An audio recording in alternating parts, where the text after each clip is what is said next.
వాళ్ళగా దేవునికి ప్రథమ స్థానం ఇవ్వలేకపోతుంది నేటి యువతరం. మరి దేనికి ఇస్తాయా? ప్రథమ స్థానం అంటే జోరాలకు ఇస్తుంది, వ్యసనాలకు ఇస్తుంది, విలాసాలకు ఇస్తుంది. దేవుడిని ఎక్కడో పూర్తిగా తీసుకెళ్ళి పడేస్తాం. ఈరోజు దేవునికి ప్రథమ స్థానం ఇచ్చిన వారి జీవితాలు ఎంత ఉన్నతంగా ఉన్నాయో మనం ఆలోచన చేస్తే, ఈ మధ్యకాలంలో మీరు చూశారు కదా, క్రికెట్ చూస్తానే ఎవరన్నా. మధ్యకాలంలో సంజు శాంసన్ అని ఒక ఆయన క్రిస్టియన్ క్రికెట్ ఆడినప్పుడు భలే అనిపించింది నాకు. క్రికెట్ ఆడినప్పుడు నిజంగా చాలాసార్లు ఫెయిల్ అయ్యాడు ఆయన. నేను అనుకునేవాడు పేరు క్రిస్టియన్ కదా, మనోడు బాగా ఆడితే బాగుండని చాలాసార్లు అనుకునేవాడిని. కానీ చాలాసార్లు ఫెయిల్ అయ్యాడు ఆయన. నిజానికి ఒక రోజు ఒక మ్యాచ్ లో మీరు కూడా చూసి ఉండొచ్చు, సోషల్ మీడియాలో చాలా మంది షేర్ చేసేదాన్ని. ఆ మ్యాచ్ లో అతడు ఓడిపోతున్న మ్యాచ్ ని భయంకరంగా ఆడి విన్నింగ్ ఇచ్చాడు, నెగ్గేస్తున్నారు. సహజంగా ఏం చేస్తారంటే ఎగిరి గంతులు వేస్తారో, లేకపోతే ఎదుటోడిని హేళన చేస్తా ఉంటారో. కానీ ఈయన ఏం చేశాడు తెలుసా? వెంటనే ఆ బాల్ 4 వెళ్ళిందో లేదో చూశాడు. వెంటనే చేతిలో ఉన్నటువంటి బ్యాట్ తీసుకుని కొట్టాడు, హెల్మెట్ తీసుకుని కొట్టాడు, మోకాళ్ళు వేసాడు, చేతులు పైకి చాపాడు. దేవా, ఈ విషయం నీవిచ్చిందే అన్నాడు. కొన్ని కోట్ల మంది కళ్ళు అతను చూస్తున్నారు. దేవునికి ప్రథమ స్థానం. ఒక మాట చెప్తున్నా, అతను క్రైస్తులు అక్కడ చేసాడండి. అలా చేస్తే రెండో మ్యాచ్ కూడా ఆడేవారండి. అక్కడ ఉన్న అట్లాంటి వాళ్ళు ఉన్నారు అక్కడ. దేవుడికి మీ ధనం వచ్చేలా చేశాడు. కొన్ని కోట్ల మంది టీవీలో చూస్తున్నారు, లక్షలాది మంది అక్కడ చూస్తున్నారు. ఇతను చేస్తున్నటువంటి కెమెరాలన్నీ అన్నం వైపే ఉన్నాయి. బ్యాట్ తీసుకుని కొట్టి, హెల్మెట్ తీసుకుని కొట్టి, 2 చేతులు పైకి చాపి అంటున్నాడు, ఈ విషయం నీవిచ్చిందే. నన్ను కనపరుచు వారిని నేను కనపరుస్తా. దేవునికి స్తోత్రం. ఈ రోజు దేవుని కనపరచగలుగుతున్నాము మనం. దేవునికి ప్రథమ స్థానం ఇవ్వగలుగుతున్నామా? ఈ రోజు అమ్మ లేడు, నాన్న లేడు, దేవుడు లేడు, దైవజనుడు లేడు, ఎవరు లేరు. ప్రథమ స్థానం ఎవరికి ఇస్తున్నామంటే ఈ రోజు యవనస్తులు సంతోషానికి ఇస్తున్నారు, పాపంతో కూడినటువంటి సుఖాలకు ఇస్తున్నారు, భయంకరమైన వ్యసనాలకు ఇస్తున్నారు. చాలా బాధాకరమైన విషయం. నిన్ననే ఒక దైవజనుడికి ఒంట్లో పోకపోతే బైపాస్ సర్జరీ చేశారని వెళ్ళాను. కల్పించడానికి వెళ్ళా, ఒక హాస్టల్ నేను వెళ్ళా. వెళ్ళిన తర్వాత ఆవిడ చెప్తున్న మాట నేను చాలా బాధ వేసింది. చిన్న సేవవాడు, చిన్న పరిచర్య. ఏమైందమ్మా, ఎందుకు ఎలాగ బైపాస్ సర్జరీ? హార్ట్ అటాక్ వచ్చిందండి. ఎలా వచ్చింది హార్ట్ అటాక్? ఎప్పటి నుంచో ఉన్నట్టుందండి. ఎలా బయటపడిందంటే, వాళ్ళ అబ్బాయి సెల్ ఫోన్ పట్టుకుని రోజు ఇంట్లో కూర్చుంటాడంట. ఏంట్రా ఫోన్ అంటే మీ ఇంట్లోనే ఉంటాం అంటే, ఆన్లైన్ జాబ్ అంట. ఇప్పుడు ల్యాప్టాప్ పెట్టి కూర్చుని అతను ఈ ఫోన్ పెట్టి కూర్చున్నాడు.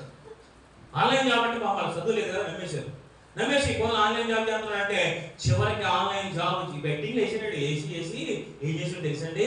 దాదాపు 25 లక్షలు అప్పు చేసేసాడంట. అక్కడికి తెలియకుండా బావ దగ్గర, అక్క దగ్గర, చిన్న అక్క దగ్గర, పెద్ద దగ్గర, బంధువుల దగ్గర, ఫ్రెండ్స్ దగ్గర నెలకి 65,000 ఈఎంఐ పెట్టే పరిస్థితి వచ్చిందంట. ఒకరోజు ఒక లెటర్ రాసి, వాళ్ళ బావగారి బ్యాగ్, తిన బ్యాగ్ ఒకలానే ఉంటుందంట. ఒక లెటర్ రాసి తన బ్యాగ్ బావగారి బ్యాగ్ లో పెట్టేసాడంట. తన ఎక్కడికో బయటికి వెళ్ళి బ్యాగ్ చూస్తే అప్పులు ఇచ్చిపోవడం ఉంది. ఏంటి ఇదంటే, నేను చచ్చిపోతాను. నేను అనుకున్నాను, ఈరోజు చాలా కుటుంబాలన్నీ ముఖ్యంగా యవనస్తులు తాత సంపాదించింది తాత తినక దాచిపెట్టి నా బిడ్డలకు ఉపయోగపడుతుంది తాత తండ్రికి ఇస్తే, ఆ తండ్రి కూడా తినక దాచిపెట్టి నా బిడ్డలకు ఉపయోగపడుతుందంటే, తాత దాచింది, తండ్రి దాచింది, కొడుకు వచ్చి తాత దాచిన కాడి నుంచి తండ్రి సంపాదించిన అంతా కూడా ఒక్క ఐపీఎల్ బ్యాటింగ్ లో ఎగరేసేద్దాం. లేరా మన ఊర్లో ఉన్నారమ్మా? లేరా మన ఊర్లో? తల్లిదండ్రులు రోడ్డు మీద గీసేవాళ్ళు లేరా? అప్పులు బాగా చేసేవారు లేరా? మా నాన్నగారు ఒక రోజు ఇంట్లో 40 రూపాయలు నేను దొబ్బేశా. చిన్నప్పుడు దొబ్బేస్తే మా నాన్నగారు ఇంటికి వచ్చిన తర్వాత ఆ బీమా తలుపు తీసి 40 రూపాయలు అంటే నా జోబులో పప్పలు చూసి ఈడే తీసుకుంటాడని చెత్త కొట్టేసి ఒక మాట అన్నాడు. ఏమని తెలుసా? ఒరే, సోడా తాగితే 2 రూపాయలు ఖర్చు అవుతాయని రైల్వే స్టేషన్ దగ్గర నడుచుకుంటూ వచ్చాను ఇంటికి. నేను ఈ 40 రూపాయలు ఆఫ్టర్ నువ్వు ఖర్చు పెట్టేశావు, సోడా తాగితే డబ్బులు అయిపోతాయి 2 రూపాయలని నేను జాగ్రత్తగా నడుచుకుని ఎండలో నడిచి వస్తే ఇలా అవలేదుగా నువ్వు పాడు. ఈ రోజు తల్లిదండ్రులు రక్తాన్ని చెమటగా మార్చి కష్టపడుతుంటే ఈ బెట్టింగ్ వేసి ఏం చేస్తారంటే పిల్లలు? తల్లిదండ్రులు సంపాదించినంత రోడ్డు మీద పెట్టేస్తారు. ఉన్నారా మన పిల్లలు అంటాడు? జాగ్రత్త, నీ విలాసాలు, నీ సుఖాలు, నీ సంతోషాలు కాదు, నిన్ను కని పెంచినటువంటి తల్లిదండ్రులు గుర్తుపెట్టుకో. ఒకరోజు మండపేట దగ్గర వాళ్ళు చేపల వృత్తి, ఎవరో చిన్న స్థలం ఇస్తే, ఎవరు బట్టల దగ్గర వాడు జీవితాంతో బట్టలు ఇస్తే చిన్న స్థలం ఇచ్చినప్పుడు వీళ్ళు కష్టపడి ఆ చిన్న ఇల్లు కట్టుకున్నారు. దాంట్లో కట్టుకుని 4 రోజులైంది గృహప్రవేశమై. 4 రోజుల తర్వాత ఇంట్లోంచి కొడుకు వెళ్ళిపోయాడు. చిన్న కొడుకు అవసరంగా చెప్పిన నీ మాటలు. వెళ్ళిపోయిన తర్వాత వెళ్ళిపోయిన 10 రోజులకి అప్లోడ్ వచ్చారు. అమ్మా మీ అబ్బాయి 3 లక్షలు ఇవ్వాలి, మీ అబ్బాయి 2 లక్షలు ఇవ్వాలి, మీ అబ్బాయి 5 లక్షలు ఇవ్వాలి. అయ్యా 8 లక్షలు మీరు ఎందుకు ఇచ్చారంటే అది గట్టి వేశాడు, మీరు ఇస్తారేమరా? మేము చేయలేదు కదయ్యా ఆయన అడగండి అయ్యా అంటే వాళ్ళు అన్నారంట, రేపు పొద్దున చర్చిన మీకు సంబంధం లేదంటే లిక్కుపడి తల్లిదండ్రులు రేపు పొద్దున్నండి అయ్యా ఆలోచించి చెప్తామని రాత్రంతా భార్య భర్తలు ఆలోచించుకోమా ఒక నిర్ణయం వచ్చారు. ఏం చేద్దామంటే ఏం చేద్దాం, ఇల్లు అమ్మేద్దాం. ఇల్లు అమ్మేసి వాడు చేసి నెల రోజుల్లో చేసినప్పుడు జీవితాంతా కష్టపడి సంపాదించినటువంటి ఆ సంపాదన అంతా కూడా ఒక్క నెల రోజుల్లో ఏం చేశాడంటే రోడ్డు మీద పెట్టేశాడు. ఒక మాట చెప్తున్నాను, దేవుడికి ప్రథమ స్థానం ఇచ్చేవాడు లోకానికి దూరంగా ఉంటాడు. అలా చెప్తుంది ఈ మాట. ఇస్సాకు లాంటి బిడ్డలు కావాలండి. ఈరోజు ప్రతి బిడ్డ కూడా ఎవరొస్తుంది ఎలా ఉండాలంటే ఇస్సాకులా ఉండాలి. ఎందుకే ఇస్సాకులా అంటే వాళ్ళ నాన్న మొరియా కొండ మీద తీసుకువెళ్ళి 2 కాళ్ళు చేతులు వెనక పెట్టి కట్టేసి పడుకోబెట్టినప్పుడు నాన్న ఎవరిని బలిస్తున్నావు నాన్న అంటే నిన్నేనైనా దేవుడు అడిగాడు అందుకే నేను 2 ముక్కలుగా చేస్తున్నానంటే ఎదురు ఒక తల్లిదండ్రుడు అబ్రాహాము లేక అలాగే పడుకున్నాడా? అలాగే పడుకున్నాడు. ఎందుకో తెలుసా? నాన్నకి ఇచ్చినటువంటి గౌరవం అది. ఎంతమంది తల్లిదండ్రుల మీద తిరగబడేవాళ్ళు లేరు ఇక్కడ. అడిగింది ఇవ్వలేదని తిరగబడిన వాళ్ళు లేరు, కావాలని తిరగబడిన వాళ్ళు లేడు. మా చర్చి దగ్గర ఒక రోజు ఒకడు మండేసుకొచ్చాడు. మా చర్చోడు కదాడు, మా చర్చోడికి వచ్చే చుట్టాలు బండి కొనుక్కున్నాడు కదా, ప్రార్థన చేయించుకున్నాక తెచ్చాడు, బండి తెచ్చాడు, చర్చి ముందు పెట్టాడు. నేను వెళ్ళేసరికి ఎవడదా మనవాడు ఎవడ ఎంతమంది కొనడానుకున్నాను. చర్చ అయిపోయింది అన్నా ప్రార్థన చేయన్నాడు, ప్రార్థన చేశాను, ప్రార్థన ఒక రౌండ్ ఏమన్నాడు, బండి నడుపుతున్నాను, నువ్వు కూడా వెనకాల కూర్చోరా అన్నాను. ఇక్కడ కూర్చున్నట్టున్నాడు. కూర్చుంటే అంటే బండి సీట్ ఎక్కడ ఉంది? నా మెడ మీద ఉంది. అంటే అంత హైట్ ఉన్నాను. నాడు కూర్చుని ఏదో నా మెడ ఎక్కినట్టు ఉంది బండి మీద. ఎవరు ఆయన కొనిచ్చింది నీకు అన్నాను. మా అమ్మ కొనిచ్చిందని అన్నాడు. మీ అమ్మని ఎక్కించుకోగలవా ఈ బండి అన్నాను. ఎక్కలేదన్నాడు. మరి ఎందుకురా ఈ బండి? పాత సామానుడికి వేసేయాలి. అమ్మకుందంటే అమ్మ ఎక్కించుకోవడానికి పని చేయనంటే ఎందుకురా బాబు ఇయ్యే. ఈరోజు ఆలోచించేయండి. ఈరోజు అబ్రాహాము 2 ముక్కలుగా కత్తిపట్టి మీదకి వేగంగా దూసుకొస్తున్నాయి. ఇస్సాకు అలాగే ఉన్నాడు. ఎందుకు తెలుసా? తండ్రికి ఇచ్చినటువంటి మర్యాద. ఈరోజు బిడ్డలు చూస్తే మీరు ఇక్కడ చాలా తల్లిలు తక్కువ ఉన్నారు కదమ్మా. అమ్మ మీరందరూ చెల్లెలు అందరూ తమ్ముళ్ళు అందరూ మా అమ్మ నాన్న నా గురించి అయితే గుండెమే చేసి ధైర్యంగా పడుకోవచ్చున్నాను. చేతులతో అయ్యి బాబు ఎమ్మెల్యేనమ్మా నా గురించి మా అమ్మకి బెంగ లేదండి, నా గురించి మా అమ్మ ఏ టెన్షన్ పెట్టుకోకర్లేదండి, నా గురించి మా అమ్మకి ఏ దిగులు లేదండి. నేను మా అమ్మ నాన్న ఎటువంటి పరిస్థితులు ఇబ్బంది పెట్టనండి, నా వల్ల వాళ్ళ కళ్ళలో చెంప కూడా రాదండి, నేను అంత జాగ్రత్తగా వదులుతున్నానండి, మా అమ్మకి నా వల్ల టెన్షన్ లేదండి అన్న పిల్లలు ఉన్నారు అమ్మ సంఘాల్లో. నిద్ర లేని రాత్రులు గడుపుతున్నారు అమ్మా నాన్నలో. నిద్ర లేని రాత్రులు గడుపుతున్నారు. చెరువుల్లాగా కళ్ళలోంచి నీళ్లు కారుతూనే ఉన్నాయి. నా బిడ్డల భవిష్యత్తులో ఏమవుతాయి? మాట వింటే 2 ముక్కలుగా నలుగుతున్నా కట్టిన మీద అలా పడుకున్నాడు. ఇంటికి నాన్నకి ఇచ్చినటువంటి మర్యాద అది. ఉందా సంస్కారం? మనకి ఉందా సంస్కారం? ఈరోజు ఎవరి బిడ్డలకి? నీకేం తెలుసు? నీకు తెలుసా అండి అమ్మననే మాటలో? నీకేం తెలుసు చదువుదాని దానివి? నీకేం తెలుసు ఏమి రాని దానివి?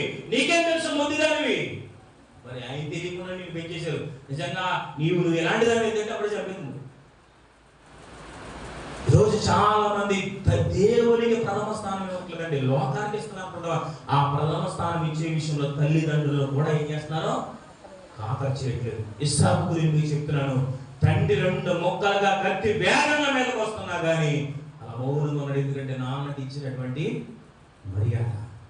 తర్వాత యెఫ్తా ఆయన శత్రువుల మీద గెలిస్తే నా ఇంటి నుంచి ఏదైతే మొదలు బయటకు వస్తుందో అది ప్రతిష్టగా బలికి ఇచ్చేస్తాను. మొక్కేసుకున్నాడు. ముందే మొక్కేసుకున్నాడు. శత్రువు మీద విజయం పొందేశాడు. ఇంటికి వస్తున్నాడు. మీ నాన్న గెలిచాడని అమ్మాయికి చెప్పారు. ఆమె కూడా సంతోషంతో మా బ్యాండ్ మేళాలతో ఇంట్లోంచి హ్యాపీగా బయటకు వస్తుంది. ఈయన గెలిచిన ఆనందం ఈ ఇంటికి వస్తున్నాడు. రాగానే ఎదురు పడ్డారు. యెఫ్తా తన కూతురు ఎదురు పడ్డారు.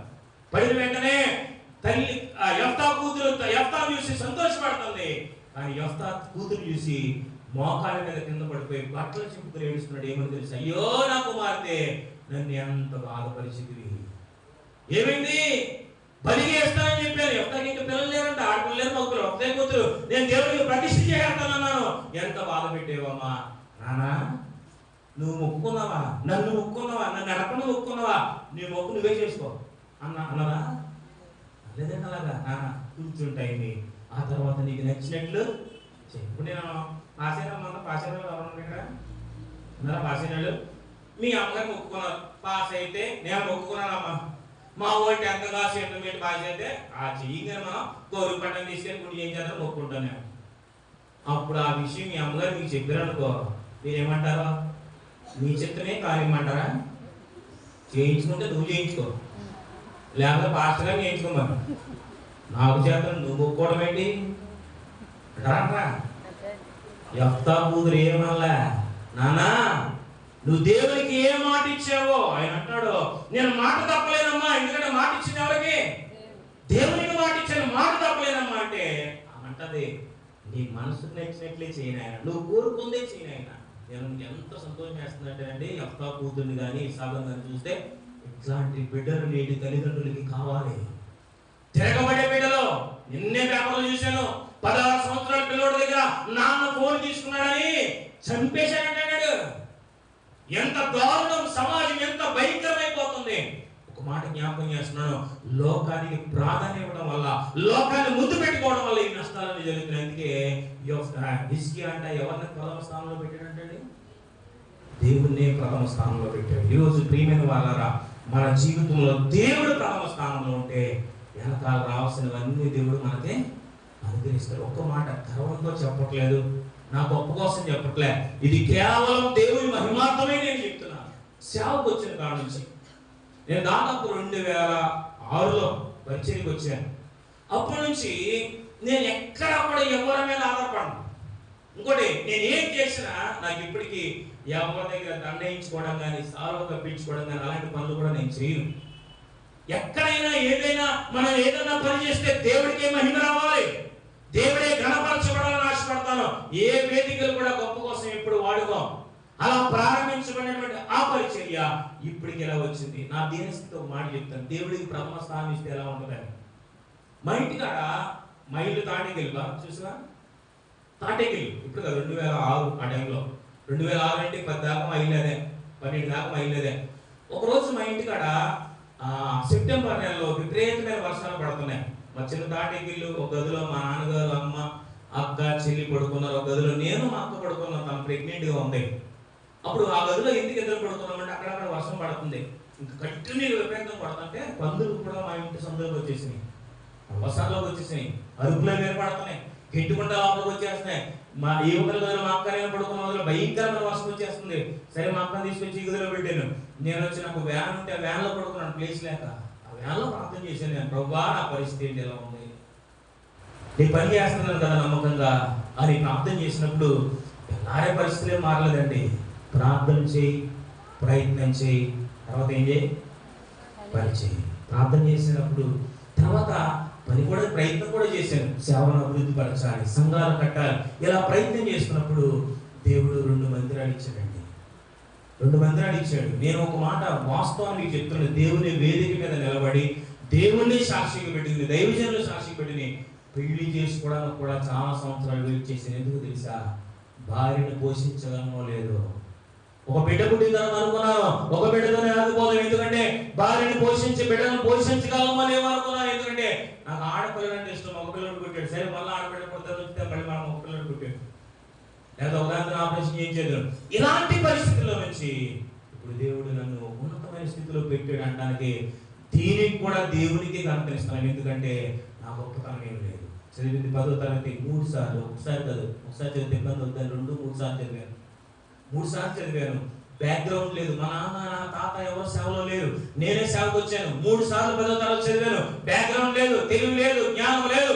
2 మందిరాలు కట్టాను, 2 ఇళ్ళు కట్టుకోగలిగాను, పరిచయం చేస్తున్నాను. ఒకప్పుడు తినడానికి ఇబ్బంది పడి పస్తున్నటువంటి నేను ఇప్పుడు సంవత్సరానికి కొన్ని వేల రూపాయలు అనేక మందికి ఇవ్వడానికి ఇచ్చే స్థితిలో దేవుడు పెట్టాడు. దీనికి ఒకటే ఒక కారణం, నేను గొప్పగా చెప్పుకోవడానికి ఏమీ లేదు, దేవుడికి ప్రథమ స్థానం ఇచ్చాను, దేవుడు ఉన్నతమైన స్థానంలో నిలబెట్టాడు.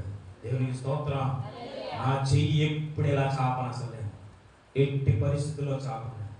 ఒక విషయం చెప్పిన, నాకు దేవుడు ఇచ్చిన 2 మందిరాలు కూడా ఏసీయే. అంత స్థితిని దేవుడు ఎందుకు ఇచ్చాడో తెలుసా? ఒక్కటి చాలా మంది అర్థం వాళ్ళు పిచ్చెక్కిపోతే ఏంటి వీడు ఎలా ఉంటున్నాడంటే ఒకటే వాళ్ళకి తెలియని నిజం.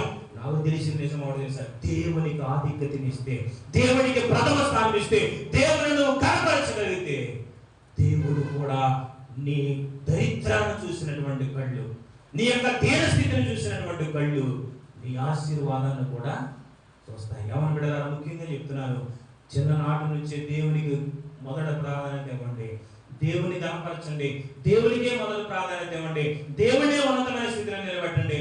ఆ తర్వాత దేవుడు మిమ్మల్ని ఉన్నతమైన స్థితిలో నిలబెడతాడు. ఇది ఖచ్చితంగా చెప్తున్నా. 2 మాటలు అయిపోయినాయి, 3వ మాట చదువుదాం. 5వ వచనం. అతడు ఇశ్రాయేలు దేవుడైన యెహోవా యందు విశ్వాసం ఉంచిన వాడు, అతని తర్వాత వచ్చిన యోధా రాజులను, అతని పూర్వీకులైన రాజులను అతనితో సమానమైన వాడు ఒక్కడును. అంటే దేవుని మీద ఏం చేసిన వాడంట? విశ్వాసం. ఈరోజు శాతం ప్రార్థన, కానీ నమ్మకం లేని ప్రార్థన, క్రియలు లేని విశ్వాసం ఉంటుంది మనుషుల దగ్గర. ఈరోజు చాలా మంది ఎలాంటి క్రైస్తవులు అయిపోయారంటే ప్రార్థన చేసుకుంటలేదండి. ఏం చేస్తున్నారు? ఇప్పుడు అందరూ ఏం చేస్తారు? చేయించుకుంటున్నారు, తప్పు లేదు, కానీ ప్రార్థన చేసుకోవాలి. మన పితరులు మనకు నేర్పింది ఏంటో తెలుసా? మీరు బైబిల్ గ్రంథంలో అన్ని చోట్ల చూడండి, జవాబు వచ్చిన అన్ని ప్రార్థనలకి ఎవరు ప్రార్థన చేసుకుంటే వచ్చిన జవాబులు?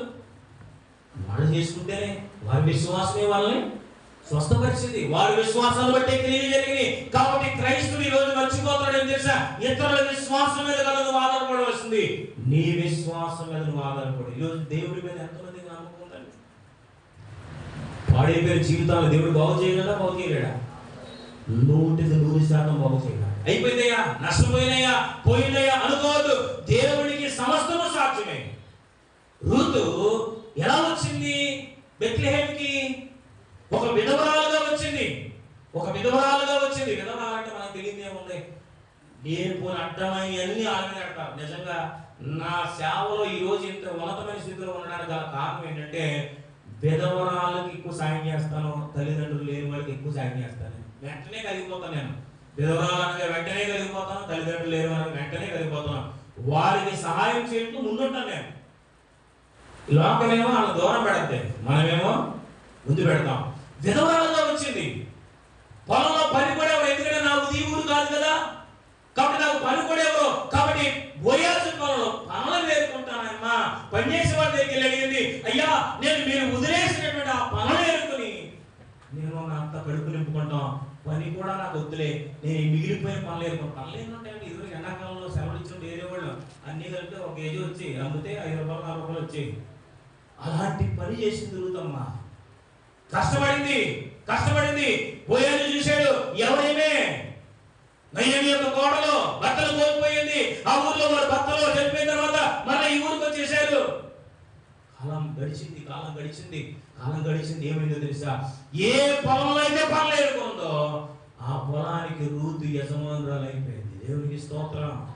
ఏ పరివాళ్ళ మధ్య సహాయం అడిగిందో ఆ పరివాళ్ళకి చీతగతి అయిపోయింది ఆవిడ. కారణం ఒక్కటేనండి, దేవుని మీద ఆధారపడి, దేవుని నమ్మండి. 100% దేవుని నమ్మండి. నా జీవితంలో నేను ఇంకో మనిషిని అంటూ ఎవరిని నమ్మనంటే నమ్మదగినటువంటి వారు ఎవరున్నారండి ఈ రోజుల్లో? ఆధారపడదగినటువంటి వారు ఎవరున్నారండి? ఈరోజు ఏ మనిషిని చూసినా ఎంత కలుషితమైపోయినటువంటి లోకంలో మనం ఉన్నామంటే, బాగుపడితే ఓర్వలేనటువంటి మనుషులు ఉన్నారు. నువ్వు ఎదుగుతుంటే నేను ఎలా తొక్కేయాలని చూసే మనుషులు ఉన్నారు. ఎవరైనా ఆధారపడతాం? చూసారు ఒకసారి టీవీలో, కొడుకులు 2 దుబాయ్ దేశాలు వెళ్ళిపోయి పని చేసుకున్నారట. కోడలు 2 ఎక్కడ ఉన్నారు? ఈవిడ దగ్గర ఉన్నారట. పెద్ద కోడలు తెగ ప్రేమించేస్తాంట. అత్త తెగ ప్రేమించేస్తుంటే ఆ చిన్న కోడలకు అసూయ వచ్చేసిందంట. అసూయ వచ్చేసి, ఎక్కడ తెలంగాణ కూడా జరిగింది, అసూయ వచ్చేసి దీని మీద ఎలా ప్రకటించుకోవాలని ఆలోచించి ఆ పెద్ద కోడల యొక్క కూతుర్ని బాత్రూమ్ తీసుకెళ్లి పేక నలిపి చంపేసింది. ఎలా చచ్చిపోయిందో తెలియదని అందరూ లబోదీపమంటే ఆతో పాటు కూర్చుని ఈవిడి ఏడుతుంది, లబోదీపని ఏడుతుంది. ఏమైందిరా ఆడుకునే పిల్ల ఏమైందిరా అంటే చచ్చిపోయింది. తీరా పోలీసులు ట్రీట్మెంట్ ఇచ్చేసరికి ఎవరు చంపేశారు? సొంత చిన్నమ్మ చంపేసింది. ఎవరు నమ్మాలంటే ఈ రోజుల్లో? మోసం చేసే మనుషుల్లా, మన నష్టాన్ని చూసే మనుషుల్లా, మనం ఎదుగుతుంటే ఓర్వలేని మనుషుల్లా, లేకపోతే మనం ఎక్కడైనా దీవించబడుతుంటే ఎప్పుడు నాశనం అయిపోతాడో చూస్తున్నటువంటి మనుషుల్లా మనం ఆధారపడేది. ఎప్పుడు బాగుంటాలని కోరుకునే దేవుడినే మనం ఏం చేయాలి? ఆయన మీద జ్ఞాపకం పెట్టుకోవాలి. ఎందుకంటే స్థితిగతులను మార్చగలిగినటువంటి దేవుడు ఎవరో ఆయన. ఈరోజు మనుషులు లాభాన్ని ఇప్పుడు ఎలా ఉన్నారంటే దరిద్రం, ఎంత దరిద్రం అంటే ఒకడు ఫోన్ చేశాడు నాకు ఈ మధ్య. వాడు అంటాడా, అన్నయ్య గారు మీరు నన్ను మర్చిపోయారని అంటాడు. నేను మర్చిపోలేదని అంటాను నేను. లేదండి మీరు మర్చిపోయారండి, నాకు ఫోన్ చేస్తారని మీరు అంటాను నేను అంటాడు. నేను అన్నా నేను మర్చిపోలేదని, మీతో అవసరం రాలేదు కాబట్టి నీకు చేయలేదంటే, లేదన్నయ్య గారు మీరు మర్చిపోయిందని అంటాడు. ఇదే దరిద్రం. ఇంతకీ ఆడెవడో చెప్పిన సమాధులు పెట్టాడు. తాడేపల్లిలో సమాధులు పెట్టి చేస్తానమాట. ఆడికి నేను ఎందుకు ఫోన్ చేస్తాను? ఎవడన్నా సంఘం చచ్చిపోతే ఫోన్ చేస్తాను. ఆడు నేను మర్చిపోయిన తర్వాత ఆడి కోసం నా సంఘస్థం చెప్పేసుకోవాలి నేను పెట్టుకోసం. మర్చిపోయారు ఒరే బాబు ఎవడో సావలేదు అందుకే నీకు ఫోన్ చేయలేదంటే ఏంటే నేను అనుకున్నా ఇది వ్యాపారం జరగాలంటే నా సంఘంలో కూడా ఎంత భయంకరమైన ఆలోచన విధానం. ఒకడు నష్టపోవాలా, ఒకడు చచ్చిపోవాలా, నువ్వు బాగుపడా నీ చేతులున్నా అలాంటి మనుషులమ్మా. కాబట్టి ఎవరు నమ్మదగినటువంటి వారు కాదు, దేవుణ్ణి నమ్ము. నట్టనడి సముద్రాలు ఉన్న మార్గాన్ని చూపించేవాడు, ఎదురుగా సముద్రం ఉన్నప్పుడు దాన్ని రెండు పాయగా చేసి మార్గాన్ని ఇచ్చినటువంటి వాడు. దేవుని మాత్రమే నమ్మండి, దేవుని మీద మాత్రమే విశ్వాసం ఉంచండి. ఆయన మాత్రమే మన పరిస్థితులు స్థితిగతులు మార్చగలిగేవాడు. 3 మాటలు చెప్పాను. ఒకటి ఏంటండి, నీతిగా బ్రతకాలి. ఎవరి దృష్టికి? దేవుడు. రెండోది, దేవునికి ప్రథమ స్థానం ఇవ్వాలి. ఇస్సాకు తండ్రికి విధేయుడైనట్టుగా. తర్వాత ఏమో యెఫ్తా కుమార్తె తండ్రికి విధేయులైనట్టుగా. తర్వాత దేవుని ఏం చేయండి, మళ్ళా చెప్తాను.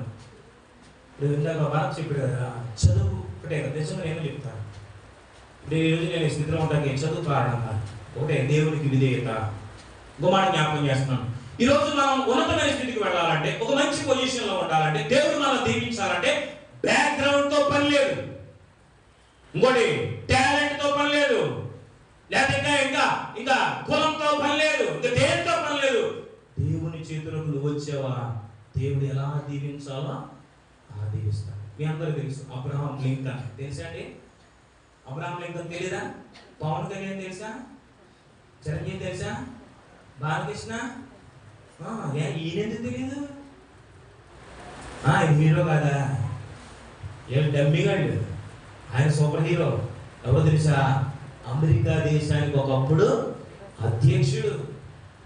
వ్యాపారం ప్రారంభించాడు, నష్టం. రెండో వ్యాపారం ప్రారంభించాడు, నష్టం. ఇంకో వ్యాపారం ప్రారంభించాడు, నష్టం. ఒక బిజినెస్ స్టార్ట్ చేశాడు, నష్టం. రాజకీయాల్లో నిలబడ్డాడు, ఓడిపోయాడు. ఇంకో చోట నిలబడ్డాడు, ఓడిపోయాడు. ఇంకో స్థానంలో నిలబడ్డాడు, ఓడిపోయాడు.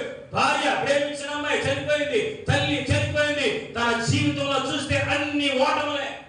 వ్యాపారంలో ఓటమి, ఉద్యోగంలో ఓటమి, ప్రయత్నంలో ఓటమి, కుటుంబంలో ఓటమి. ఇన్ని ఓటములు కట్టగడి అతనికి వచ్చింది. ఎక్కడ చిన్న గెలుపంటూ కూడా తన జీవితంలో లేదు. చివరిగా అమెరికా దేశానికి ప్రెసిడెంట్ గా నిలబడితే మన దగ్గర కులాలకు కొట్లాటలు ఉంటాయి, వాళ్ళ దగ్గర రంగులు కొట్లాటలు ఉంటాయి, తెలుపు నలుపు. ఈ నల్ల జాతీయుడైనటువంటి అబ్రహాం లింకన్ ఆ దేశానికి ఏమయ్యాడో తెలుసా? ప్రెసిడెంట్ అయ్యాడు. దేన్ని బట్టి? కులాన్ని బట్టా, మతాన్ని బట్టా, చదువును బట్టా? నేను అంటాను, దేవుడు అతనికి ఆ స్థానంలో చూడాలనుకున్నాడు కాబట్టి అనేకమైన ఓటములు అతనికి ఇచ్చాడు. కౌన్సిలర్ గా నిలబడ్డాడు, దేవుడు చేస్తున్నాడు కౌన్సిలర్ గా చూడడం, ఓడించేశాడు. వ్యాపారం చేశాడు, ఈ వ్యాపారం దగ్గర లింకన్ పోతాడు, వ్యాపారంలో ఓటమి ఇచ్చాడు. ఇంకో పదవు పోటీ చేశాడు, ఇక్కడే ఉండిపోతాడు లింకన్ అని దాన్ని కూడా ఓటమి చేశాడు. ప్రెసిడెంట్ గా పోటీ చేశాడు, గెలిచాడు. ఎందుకంటే అతను ఎక్కడ చూడాలనుకున్నాడు దేవుడు? అది దేవుడు ఒకవేళ మీ జీవితంలో ఓటములు ఇస్తే ఒక పెద్ద గెలుపుకు మాత్రమే అనే విషయాన్ని జ్ఞాపకం చేసుకోండి. ఒక విషయం చెప్పనా, నేను గొప్ప, ఒక డాక్టర్ గొప్ప, సేవకుడైన నేను గొప్ప, ఒక డాక్టర్ గొప్ప? లోకపరంగా డాక్టర్ గారే గొప్ప, నేను గొప్ప, ఒక ఎస్ఐ సిఏ గారు గొప్ప, సిఏ గారు గొప్ప. కానీ చాలా మీటింగ్స్కి వెళ్ళినప్పుడు, నేను వాకింగ్ చెప్తాకి వెళ్ళినప్పుడు ఒకసారి భీమవరం వెళ్ళాను వాకింగ్ చెప్పడానికి. నేను వెళ్ళిన తర్వాత అక్కడ నా తర్వాత సాక్ష్యం చెప్పడానికి సిఏ గారు వచ్చారు. ఈయన మాస్టర్ గారు అజ్జర గారండి వాకింగ్ చెప్పడానికి వచ్చారు. టక్కన లేచి నిలబడ్డాడు ఆయన, టక్కన లేచి నిలబడి సెకండ్ ఇచ్చాడు. తర్వాత నేను అనకాపల్లిలో ఒక రోజు క్రిస్మస్కి వెళ్ళినప్పుడు వాక్యం అయిపోయిన తర్వాత భోజనం పెట్టారు. ఒక ఆయన నిలబడి ఉన్నాడు. అలాగా తింటున్నా, సాక్ష్యం ఎవరో వడ్డిస్తారు కదా, వాక్యం అయిపోయింది అలసిపోయాను, వడ్డిస్తారు కదా, తింటున్నా. ఆ తర్వాత భోజనం వడ్డించారు. తర్వాత చేయగలుగుతుంటే ఆయన అన్నాడు, సార్ ఇందులో కడిగేసుకోండి. ఇందులో లేదు నాకు ఓపిక ఉంది, ముసలి వయసు ఆ స్థితికి వెళ్తాను నేను అన్నాను. లేదు కడిగేసుకున్నాను, చేయలేదు 3 days కడిగేసాను, అంత అయిపోయి తెలుసుకున్నా కూర్చున్నా పక్కన పిలిచిన ఆయన అన్నాడు, ఈయన మా ఊర్లో మంచి డాక్టర్ గారు అన్నాడు. నేను షాక్ అయిపోయాను. నేను డాక్టర్ లేచిన అనమాట. ఎంత పరిచయం ఎందుకు చేస్తాడయ్యా? దైవజనుడని. ఈరోజు దేవుని యందు నమ్మిక వచ్చినటువంటి నిన్ను తలగానే ఉంచుతాడు. కానీ ఈరోజు అయిపోయింది నా జీవితం, నాశనం అయిపోయింది, ఏదైనా పోతే అయిపోయింది నా జీవితం, అయిపోయిందని మనుషులు అంటారు. కానీ దేవుడు మాత్రం. మా ఊర్లో ఒక ఆయన యాక్సిడెంట్ అయ్యి తెలిసిలోని కుర్రాడు యాక్సిడెంట్ అయింది. వెంటనే హాస్పిటల్ గుడి తీసుకెళ్లారు. తీసుకెళ్ళిపోమన్నారు. రాజమండ్రి వెళ్ళారు, తీసుకెళ్ళిపోమన్నారు. రాజనగర్ వెళ్ళారు. జాయిన్ చేసుకోవాలా లేదని చాలా సేపు బయట చేశారు. డాక్టర్ వచ్చి అన్నాడు, అమ్మా కొన్ని నిమిషాల్లో చచ్చిపోతాడు అంటే శవాన్ని ఎలా బతుకున్నవాడు ఎలా తీసుకెళ్తాం బాబా, ఏదో చేయడం వాళ్ళ అడిగితే మీరు జాయిన్ చేసుకోమంటే కాకినాడ గవర్నమెంట్ హాస్పిటల్ జాయిన్ చేశారు. రెండో రోజు నేను వెళ్ళాను. తలకాయ ఫుట్బాల్లో ఉంది, అంతా వాసిపోయింది, పగిలిపోయి తలకాయ అంతా లోపల పగిలిపోయింది, వాసిపోయింది, ఇదంతా అయిపోయింది. లోపలికి వెళ్ళి చూశాను, కాళ్ళు చేతులు కట్టేసి తీర్చుకుంటున్నాడు. బయటకు వచ్చి నేను అనుకున్నాను, రేపు ఎల్లుండి అయిపోతాడు అన్నాడు. ఇంటికాడ పందిరి కూడా రెడీగా ఉంది, చుట్టాలందరూ ఎక్కడికి వెళ్ళకుండా అందరూ అక్కడే ఉన్నారు. చచ్చిపోతారేమో, వచ్చా తీసుకొచ్చేస్తారేమో అని అందరూ చూస్తున్నారు. 2 రోజులు గడిచింది, 3 రోజులు గడిచింది. 9వ రోజు స్పూన్తో పాలు పట్టిస్తే తాగాడు. 21వ రోజు ఇంటికి వచ్చేసాడు. 4 రోజులకి ఇంటికాడ కొత్త కూడా పెట్టారు. నేను అనుకున్నాను చచ్చిపోతాడని, ఊర్లో కూడా అనుకున్నారు చచ్చిపోతారని, వాళ్ళ అమ్మ నాన్న అనుకున్నారు చచ్చిపోతారని, ఎంతమంది అనుకున్నా కానీ ఆయన అనుకోలేదు. ఏమని? కాబట్టి మనుషులు అనేకమైన అనుకుంటారు. ఈ మాటలు ఏం పట్టి నీ జీవితం నాశనం అయిపోయిందని ఆయన నోటి నుంచి ఏదైనా మాట వస్తే కనుక దాన్ని పట్టించుకో. కానీ నీ జీవితం ఎలా ఉండే కానీ ఎవరన్నా అంటే కనుక ఇలా తీసి అవపడపడింది. ఎందుకని ఆ మాటలు వాళ్ళు నిలిచిపోతాయి. భర్త లేడా, బిడ్డలు లేరా, ఉద్యోగం రాలేదా, వివాహం కాలేదా, ఇంకా ప్రయత్నాలు విఫలమవుతావా? దేవుని మీద నమ్మకం ఉంచు. దేవుడు గొప్ప కార్యము, అసాధ్యాన్ని సుసాధ్యం చేసే దేవుడు నా దేవుడు. దేవునికి స్తోత్రం. తర్వాత మార్చవద్దు. 6వ వచనం, అతడు యెహోవాతో హత్తుకొని ఆయన వెంబడించుట్లో వెనుతీయక. దేవుని ఏం చేశారంటండి? హత్తుకొని. ఈరోజు ఎవరు బిడ్డలు దేన్ని హత్తుకుంటున్నారు? ఆలోచన చేస్తే దేన్ని ఎవరు హత్తుకుంటున్నారు? చాలా బాధపడుతున్నాను నేను యవనస్తులు చూసి, చాలా మంది యవనస్తులు చూసి చాలా బాధపడుతున్నాను. డ్రగ్స్, గంజాయి, భయంకరమైనటువంటి బెట్టింగ్లు, తాగుబోతనం. నిజంగా ఎంత భయంకరమైన పరిస్థితులు అంటే నేను అనుకున్నా, ఎందుకు వీళ్ళందరూ ఇలా ఉన్నారు? కొంతమంది సంఘాలకు వచ్చేవాడు కూడా అలాగే ఉన్నారు, లోకంలో ఉన్నవాడు ఉంటే ఉన్నాడు, సంఘానికి వచ్చేవాడు కూడా అలాగే ఉన్నారు. మా చర్చకు వస్తారు ఒక ఫ్యామిలీ, అప్పుడప్పుడు వేరే చర్చకు వస్తారు, అప్పుడప్పుడు మా చర్చకు వస్తారు. ఏదైనా ఇబ్బంది ఉంటే మా చర్చకు వస్తారు, ఏమి ఇబ్బంది లేకపోతే ఇంకో చర్చకు వెళ్తారు. ఈ టైప్ బ్యాచ్లు కూడా ఉంటారు కొంతమంది. అలా వచ్చేవాళ్ళు వాళ్ళ అబ్బాయి ఏదో గంజా అంతా దొరికేసాడు, పోలీసులు పెట్టుకున్నారు. ఒక చోట కొండలో తిరిగాడు. ఎప్పుడు కూడా వాళ్ళ నాన్న పెద్ద దగ్గర ఎలా చేతులు పెట్టుకునే ఉంటాడు. ఎందుకని? కొడుకు తప్పు చేశాడు. నేనంటాను, దేవునికి దూరంగా ఉన్నవాడు లోకానికి దగ్గరగా ఉంటాడు, లోకానికి దగ్గరగా ఉన్నవాడు దేవునికి. ఇసుకి ఆ దేవుని హత్తుకొని కొంతమంది దేవుడికి హాయ్ హాయ్ అంటాడు. ఎక్కడ ఉన్నట్టు అక్కడ ఉన్నట్టు హాయ్ ప్రభు అంటాడు, పండ పోతాడు, హాయ్ అంటాడు, హాయ్ అంటాడు, పోతాడు. తర్వాత కౌగిలించి కొంతమంది సెకండ్ ఇస్తూ ఉంటారు, కొంతమంది హత్తుకుంటారు. ఇప్పుడు హిజ్కి ఏ రకం? హాయ్ చెప్పే రకమా, సెకండ్ ఇచ్చే రకమా? హత్తుకునే రకం. అంటే దేవునికి దగ్గరగా. జగదేవి కుమారుల యొక్క తల్లి ఇలా అంటది, అయ్యా పరలోక రాజ్యంలో ఒక కొడుకు నీ కుడి వైపులో నా ఎడమ వైపు నా 2 కొడుకులు నీ దగ్గర ఉన్నారు ప్రభువా అంటే నాకు ఆ మాట భలే నచ్చిందండి. ఎందుకంటే నా బిడ్డలు నీకు దగ్గరగా ఉండాలి, నా బిడ్డలు నీకు దగ్గరగా ఉండాలి. ఎంతమంది మీరు దేవునికి దగ్గరగా ఉంటున్నారు? ఒక మాట చెప్తున్నా, ఈ భయంకరమైనటువంటి కాలం నేను చాలా రోజులు రాత్రి చేసి పడుకొని నేను ఆలోచిస్తూ ఉంటాను. ఏంటి నేటి యువతరం ఎలా అయిపోయింది? చదువులు లేవు, తల్లిదండ్రులకు సంతోషాన్ని ఇవ్వట్లేదు. ఎక్కడ చూసినా చిన్నపిల్లడు కానించి ప్రతి ఒక్కరి దగ్గర అప్పులే. మీరు చూస్తున్నారు ఇప్పుడు చాలా మంది ఏ ఊగులో ఉన్నారమ్మా? పెళ్లికి అప్పు చేసేవాళ్ళు ఓకే, ఇల్లుకి అప్పు చేసేవాళ్ళు ఓకే, హాస్పిటల్కి అప్పు చేసేవాళ్ళు ఓకే. ఇప్పుడు ఎందుకు అప్పు చేసేవాళ్ళు? ఏమో ఎందుకైనా తెలియదు. 15 లక్షలు 20 లక్షలు ఏం చేసేవారంటే తగలేసేద్దాం. ఈరోజు ఆలోచించేయండి, ఎంత భయంకరమైనటువంటి స్థితిలో మనం. ఎందుకు తెలుసా? దేవునికి దూరంగా ఉండటాన్ని బట్టి. దేవుడు మందిరానికి దగ్గరగా ఉండాలి ఓకే. నేను అంటాను, మందిరానికి దగ్గరగా కాదు, నువ్వు ఎవరి దగ్గరగా ఉండాలి? ఇస్కరియోతు కదా యేసుప్రభు పక్కనే తిరిగాడు 3.5 సంవత్సరాలు, కానీ దేవుడికి దగ్గరగా ఉన్నాడా? లేదు, ఆయన్ని అన్వేషించాడు. ఈరోజు దేవుడి దగ్గరగా ఉంటే గుడికి వచ్చేయడం కాదు, లేదా వాక్యం చదివేయడం కాదు, ఇంకేదైనా కాదు. దేవునికి నీ జీవితం ఎంత దగ్గరగా ఉందో ఆలోచించు. ఈరోజు యవనస్తులు మరి ముఖ్యంగా, అందుకే అంటాడు కీర్తనకారుడు, యవనులు దేని చేత తమ నడకలు శుద్ధి చేసుకుందరు. మా ఇంటి దగ్గర భయంకరమైన డ్రింకర్ అన్నాడు, చచ్చిపోయాడు ఆయన. ఆయన బాగా తాగేస్తాడు, మామూలు తాగుబోతు కాదు, అసలు ఆయన తెలియదు కొట్టేస్తాడు కూడా, అంత తాగుబోతు. ఒకరోజు నన్ను అలా ఆవిడ రిక్వెస్ట్ చేసి, బాబు నువ్వు వెళ్ళయ్యా, ఇటు తాగేసి అక్కడ బండి కొనుక్కున్నాడు గుడిలో, వైజాగ్ వెళ్ళాలన్నమాట. నువ్వు వెనకాలేదు నాకు ధైర్యం, ఈ తాగేసి అక్కడ వెళ్ళిపోతున్నాడు. నేను వెనకాల వెళ్ళి అప్పులో వెనకాల వెళ్ళిన తర్వాత రాత్రి అయిపోయింది, సాయంత్రం అయిపోయింది, బిర్యానీ తెప్పించాడు, తిన్నాను, బీర్సేసాక తెచ్చుకున్నాడు, పెట్టాడు. నన్ను అంటాడు, వేసే ఒకటి అంటాడు. నేను అన్నాను, నాకు అవ్వట్లేదని మీకు తెలుసు కదంటే, అది ఆ ఊర్లో ఈ ఊర్లో కదా తాగే, నేను మీ అమ్మ నాకు చెప్పలే అంటాడు. అప్పుడు ఏమన్నమాట తెలుసా, వెంటనే సతీష్కులు కథ గుర్తు చేసాడు నాకు. ఎందుకంటే ప్రతి ఎవరు చూసినా చూడకపోయినా ఎవరు చూస్తారండి? అంటే నేను ఆయనకి చెప్పాను, మా అమ్మ నాకు చూస్తారని భయం కాదు కానీ దేవుడు చూస్తాడని భయం నాకు ఉంది. ఈరోజు దేవునికి దగ్గరగా ఉన్నవాడు, దేవుని మహాకృప, మందు నాలుగు మీద ఒక చుక్క కూడా ఇప్పుడు దాకా దేవుడు పండేవలేదు. కారణం ఒకటే, దేవునికి దగ్గరగా ఉండాలి. ఒకరోజు మా నాన్నగారు ఇంటికి వచ్చి బెల్ట్ తీసుకుని, ఎక్కడున్నాడు చిన్నవాడని అక్కడ కూర్చున్నాడు, అనగానే బెల్ట్ తీసి పట్టపట్ట కొడుతున్నాడు. మా నాన్న ఎందుకు కొడుతుందో తెలియదు, చెత్త కొట్టేసాడు, ఆరవేసి పడిపోతున్నాడు, కొడుతున్నాడు. బెల్ట్ చివరి అపమానం పెట్టుకుంటే వాళ్ళు కొంచెం ఊడిపోయిందేమో, మొక్క అయిపోయింది. మా అమ్మ ఎంత బలవంతంగా ఆగలేదు, మొత్తానికి ఒళ్ళంతా దొద్దులు వచ్చిన తర్వాత బెల్ట్ అయిపోయింది. అప్పుడు ఆగి ఆయేసి పడిపోతుంటే ఎందుకు కొట్టిండో తెలియదు, మా అమ్మకి అర్థం కాలేదు ఎందుకు కొడుతున్నాడు. అప్పుడు మా నాన్న అన్నాడు, వీడు ఒక సిగరెట్ తాగితే ఆ పక్కన నిలబడ్డాడు అన్నాడు. ఒక సిగరెట్ తాగి కూడా పక్కన నిలబడి ఎంత దుక్కునే కూడా అక్కడ సిగరెట్ తాగితే సరిపోద్దేమో. అంటే ఒక తండ్రికి ఏమర్థమైందంటే, వాడి పక్కన ఉంటే రేపోతే వీడు కూడా ఏమవుతాడు. ఈరోజు దేవుని ఆవేదన కూడా అదే, నా దగ్గర ఉండండి, నాతో ఉండండి. ఎందుకంటే దేవుడు సహవాసం ఉన్నంతకాలం ఆదాము వాళ్ళ దేవుడు లేని సమయంలోనే వచ్చి వాడు ఆటలు సాగించాడు, కానీ దేవుడు ఉన్న సమయంలో వచ్చి వాడు ఆటలో సాగలేదు. దేవుడు లేని సమయంలోనే వచ్చి వాళ్ళిద్దరిని ఎర్రపెట్టి లాక్కున్నాడు, కానీ దేవుడు ఉన్న సమయంలో వాడు ఏమీ చేయలేకపోయాడు. ఈరోజు దేవుని పక్కన ఉండండి, దేవునితో కలిసి ఉండండి, పరిశుద్ధమైన జీవితాన్ని జీవించండి, యథార్థంగా బ్రతకండి, దేవుని యొక్క వాక్య ప్రకారం నడవండి, దేవునికి దగ్గరగా బ్రతకండి. ఈరోజు దేవునికి దూరంగా వెళుతున్నారు. సినిమా రామ్ గోపాల్ వర్మ గారు అన్నారు, దేవుడు ఉన్నాడంటే నమ్ముతామని నేను నమ్మన్నాడు. ఎందుకు నమ్మ అంటే, దేవుడు పెట్టిన షరతులు నేను పాటించలేను, ఎందుకంటే తాగొద్దు అంటాడు, తిరగొద్దు అంటాడు, చేయొద్దు ఇచ్చే ఈ నమ్మడం వల్ల ఎన్ని చేయకుండా అవ్వాల్సి వస్తే, అందుకే దేవుడు లేదంటే గొడవలిపోతాయి. ఈరోజు ఎవరికి భయపడినా భయపడకపోయినా ఎవరు భయపడాలి?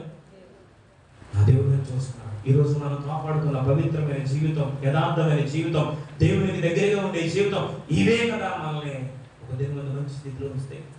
యవన స్త్రీకి ఎన్ని లక్షణాలు ఉన్న తర్వాత చూడండి, తర్వాత మాట.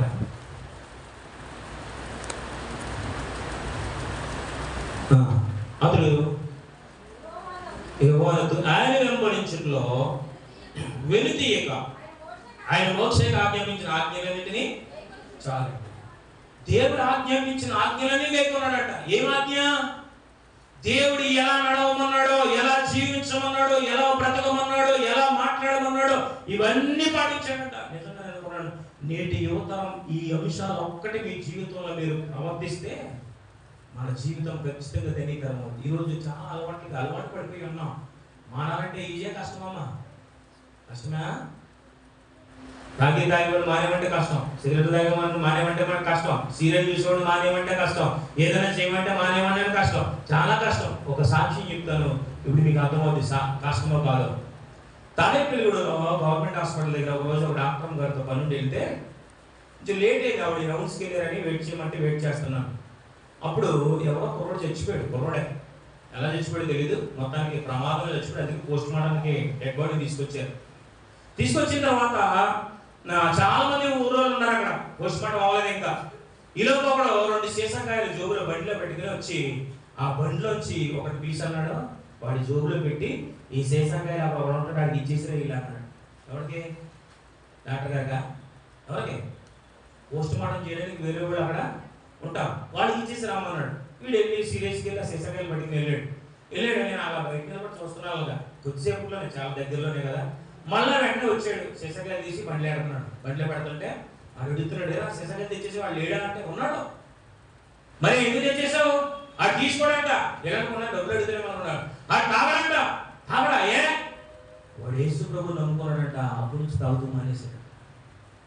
ఒక శవాన్ని ముట్టుకోవాలంటే ఏం కావాలమ్మా? ఎంత ధైర్యం కావాలి?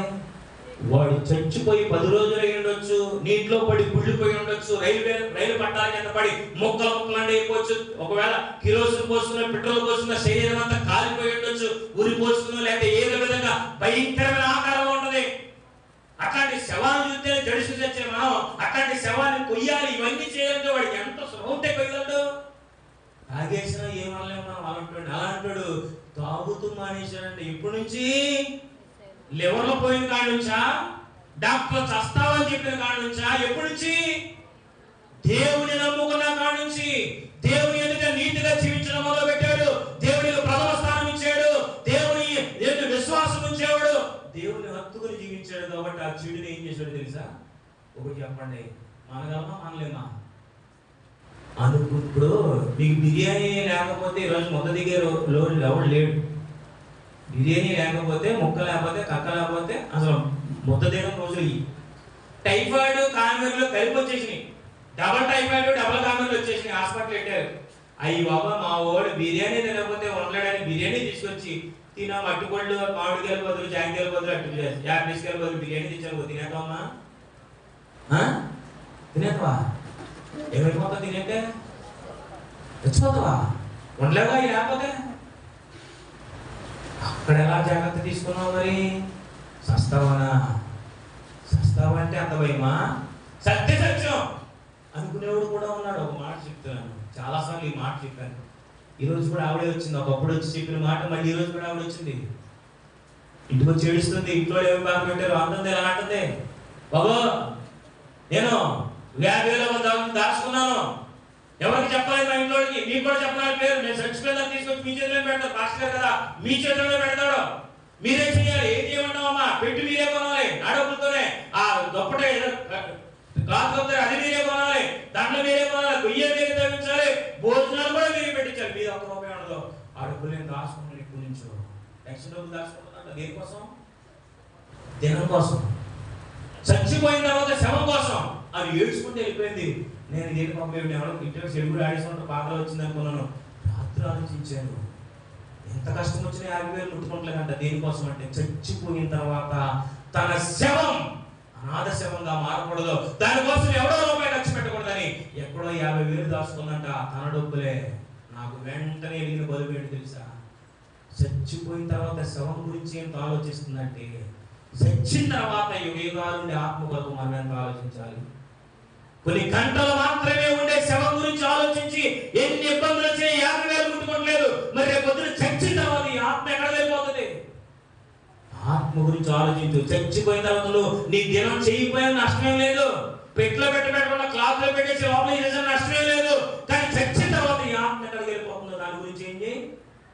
తెలిసిన వాడు ఒక్కడే ధనవంతుడు అంటాడు, అయ్యా నాకు భూమి మీద అనేక మంది సహోదరులు ఉన్నారు, వాళ్ళు ఈ నరకానికి రాకుండా ఇగో ఈ లాజరును పంపించయ్యా. ప్రియమైన వాళ్ళరా, ఎండాకాలం ఏసీ లేకపోతే ఉండగలుగుతున్నామా? ఫ్యాన్లు లేకపోతే ఉండగలుగుతున్నామా? వేడి తట్టుకోలేకపోతున్నాం. చాలా మంది చచ్చిపోతున్నాం. నేను అనుకున్నాను, ఎంత మనకు ఒక ఆశ, నైరుతి పవనాలు వచ్చేస్తున్నాయి. ఏదో రోజు వర్షం పడుతుంది ఆశ ఉంది. నరకంలో ఆశ లేదు. ఎప్పుడు పోతుంది ఈ వేడి? పోయేది కాదు. ఎన్ని సంవత్సరాలుగా యుగాలు. కాబట్టి ప్రియమైన వాళ్ళరా, మనం మన దేవుని దగ్గర ఉన్న, అందుకే శిలువ మీద ఉన్న దొంగ ఇలా అంటాడు, తండ్రి నీ రాజ్యంలో నన్ను. కాబట్టి అలాగా మన జీవితాన్ని దేవుని దగ్గర ఉండేలాగా మనం సిద్ధపడదాం. దేవుడి మాటలు దీవించిన గాక. కళ్ళు మూసుకుందాం. అందరూ కూడా కళ్ళు మూసుకుని ఒక చిన్న ప్రార్థన చేయండి. ఏంటా ప్రార్థన అంటే, ఎంతకాలం దేవుణ్ణి బాధ పెట్టాం, తల్లిదండ్రుల్ని బాధ పెట్టాం. నేను ఒక నిర్ణయం తీసుకున్నాను తెలుసా? ఒక లక్ష్యం ఏంటో తెలుసా? మా నాన్న డబ్బులు నేను తినకూడదు, నా డబ్బే మా నాన్న తినాలి. మా నాన్న కష్టపడింది కాదు తినడం, అది గొప్ప కాదు. నేను కష్టపడింది మా నాన్న తినాలి. ఇంకా ఇంత ఎదిగి ఇంకా మా నాన్న పీకి తినేవాళ్ళు లేరు ఇక్కడ. ఇంకా అమ్మా నాన్నల మీద ఆధారపడే వాళ్ళు లేరు ఇక్కడ. మరి ఏం చేయమంటారు పాస్టర్ గారు? ప్రార్థన చేయి, ప్రయత్నం చేయి, పని చేయి. ప్రార్థన చేయి, ప్రయత్నం చేయి, పని చేయి. ఈ లోకంలో పాపముతో వచ్చే సొమ్ము కంటే కష్టపడి రోడ్లు ఇచ్చిన ఆ డబ్బుతోనే సంతోషంగా బతకవచ్చు. కాబట్టి ప్రార్థన చేయండి, ప్రయత్నం చేయండి, పని చేయండి. ఈ లోకంలో మన జీవితం దేవుడి దగ్గర యథార్థంగా ఉండాలంటే హిజ్కియా రాజు జీవితం దేవుని ఎదుట నీతిగా ఉంది, దేవునికి దగ్గరగా ఉంది, దేవునికి ప్రథమ స్థానం ఇచ్చాడు, దేవుని ఎంత నమ్మకం ఇచ్చేవాడు, దేవుడి ఆజ్ఞలన్నీ పాటించాడు కనుక దేవుడు అతనికి అన్నిటిలో విజయాన్ని ఇచ్చాడు. ఈరోజు అనేక ఓటములు చూసిన ప్రియమైనటువంటి సహోదరుడా, సహోదరి, దేవుడు కూడా నువ్వు అనేకమైన ఓటములు చూసావు. ఒక గొప్ప వెలుగునికి ఇవ్వాలంటే దేవునికి ఇష్టమైనటువంటి జీవితాన్ని జీవించండి. ప్రథమ స్థానం ఫోన్ కా, జీవం లేని దానికా. మమ్మల్ని చాలాసార్లు అడిగేది, ఆయన ఇంటికి వచ్చే మీటింగ్కి వెళ్ళిన ఫోన్ ఇంటికి వచ్చాయి. ఇప్పుడు ఆ పిలుపు నాకు లేదు, చాలా బాధపడతాను, ఎందుకు అమ్మతో అంత సమయం గడపలేకపోయిందని. కాబట్టి దేవునితో సమయాన్ని గడుపుదాం. ఇక్కడ ఉన్న వారందరికీ దేవుడు మంచి జీవితాలు ఇస్తాడు. ఇక్కడ ఉన్న వారందరికీ దేవుడు కొంతమంది స్థితిలో ఇస్తాడు. ఎప్పుడో తెలుసా? ఈ వాక్య ప్రకారం నడిచినప్పుడు. ఈ చదువుతో కానీ దేనితో పర్లేదు, దేవుడిని దీవించాలనుకుంటే దాని ద్వారాలు ఎవడో మూయలేడు. నువ్వు ఎన్ని ప్రయత్నాలు చేసినా దేవుడు మూసాడంటే, ఎన్ని ప్రయత్నాలు చేసినా ఎవరు రికమెండేషన్ చేసినా జరగదు. కాబట్టి దేవుడి మీద ఆధారపడండి, దేవుని మీద ఆధారపడండి. అందరూ కూడా కళ్ళు మూసుకోండి. అందరూ కళ్ళు మూసుకోండి. ఈరోజు దేవుడు మన అందరినీ కూడా కాస్తో కూస్తో తినడానికి కానీ ఉండడానికి కానీ ఏ లోటు చేయలేదు దేవుడు.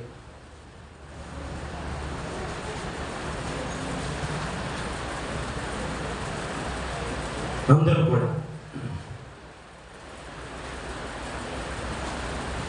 కూడా కళ్ళు మూసి చిన్న ప్రార్థన. మీరు ఒక డిసిషన్ తీసుకోండి, ఒక లక్ష్యాన్ని పెట్టుకోండి. ఆ లక్ష్యం కొరకు ప్రార్థన చేయండి. ఉద్యోగం సంపాదించాలా, లేకపోతే కుటుంబం కొరకు ఏదైనా ఆలోచన ఉందా, ఏదైనా ఒక గమ్యం ఉండాలి మనకి. నెహెమ్యాకి ఒక గురి ఉంది, పడిపోయినటువంటి నా ప్రకారం నేను కట్టాలి అనే లక్ష్యం అతని దగ్గర ఉంది. దావీదు దగ్గర ఒక లక్ష్యం ఉంది, ఇదిగో నా ప్రజలందరినీ భయపెడుతున్నటువంటి గొలియాతుని చంపేయాలనేటువంటి లక్ష్యం ఉంది. తన జాతిని కాపాడుకునే లక్ష్యం ఎస్తేరుకు ఉంది. మీ దగ్గర ఉన్న లక్ష్యం ఉందా? ఏదన్నా లక్ష్యం పెట్టుకోండి, ప్రార్థన చేయండి, ప్రయత్నం చేయండి. ప్రతి ఒక్కరు ఎవరు నిశ్శబ్దం ఉండదు, లక్ష్యం పెట్టుకుని ప్రార్థన చేయండి. ఎందుకంటే మన దేవుడు మన ప్రార్థన వినేటువంటి దేవుడు. లోకము నన్ను ఆకర్షింపగా, అల్లరితనము నా చుట్టూ చేరగా, ఓటమి నా బ్రతుకును ఏడన చేయగా, నీ కృపతో నన్ను బలపరచితివే. లోకము నన్ను ఆకర్షింపగా, అల్లరితనము నా చుట్టూ చేరగా, ఓటమి నా బ్రతుకును ఏడన చేయగా, నీ కృపతో నన్ను బలపరచి ఇంతగా నన్ను హెచ్చించుటకు ఏ పాటి వాడను యేసయ్యా. ఇంతగా నన్ను హెచ్చించుటకు ఏ పాటి వాడు, నీ కృపకు ఎల్లప్పుడు కృతజ్ఞుడను, నీ కృపకు ఎల్లప్పుడు కృతజ్ఞుడను. కృపయే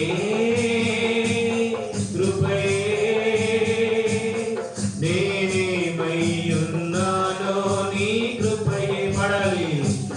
కృపయే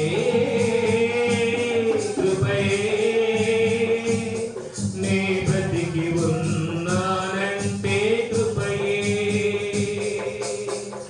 అర్హత లేకున్నా ప్రేమించావు, ఇది కేవలం నీ కృపయే. యోగ్యత లేకున్నా హెచ్చించావు, ఇది కేవలం నీ కృపయే.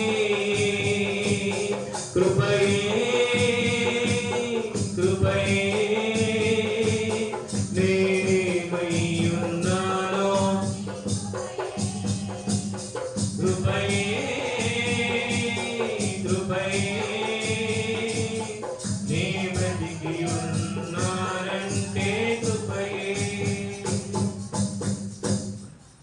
వయసులో అల్లరితనం ఉండొచ్చు,